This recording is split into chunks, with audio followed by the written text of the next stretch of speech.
JavaScript का event loop का एक और ट्रिकी क्वेश्चन। तो चलिए देखते हैं। हमारे पास यहाँ पे फर्स्ट स्टेटमेंट में है स्टार्ट।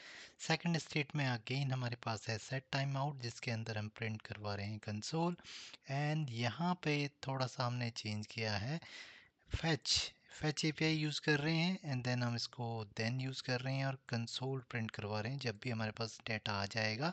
एंड देन हम करवा रहे हैं स्टेटमेंट कंसोल में एंड।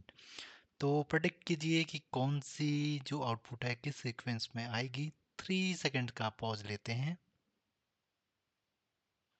आई होप कि आपने सही आंसर प्रेडिक्ट किया होगा और चलिए इसको प्ले करके देखते हैं। तो जैसे इसको प्ले करते हैं तो आप सामने देख सकते हैं आंसर। और ये आंसर आपको थोड़ा सा ट्रिकी लगेगा, थोड़ा सा स्ट्रेंज लगेगा। क्यों? जैसे कि हमने लास्ट की वीडियो में देखा था कि यहाँ पे हमने प्रोमिसेस यूज़ किया था। तो प्रोमिसेस के केस में हमारे पास जो रिजल्ट था वो फर्स्ट आया था हिट से पहले। ठीक है। अब यहाँ पे थोड़ा सा समझते हैं कि ऐसा क्यों हुआ है। ये इसलिए हुआ है कि जैसे कि हमने इवेंट लूप के ऑर्डर की बात की थी कि हमारे पास सिंक्रोनाइज कोड होता है, हमारे पास माइक्रो कोड होता है, टास्क होता है और मैक्रो टास्क होता है। ठीक है। तो अगेन यहाँ पे जो स्टेटमेंट है 3 नंबर लाइन पे, ये है सिंक्रोनाइज कोड की। लाइन नंबर 13 पे जो कोड है वो भी सिंक्रोनाइज कोड का है, तो दोनों एग्जीक्यूट हो गए हैं, दोनों क्लियर हैं यहाँ तक आपको। एंड नेक्स्ट हमारे पास है सेट टाइम आउट, जो कि आता है मैक्रो टास्क के अंदर, यानी कि ये वेब एपीआई का पार्ट है जो कि ब्राउज़र का पार्ट है। ठीक है। And same kind of fetch क्या है, fetch is also consider a web API.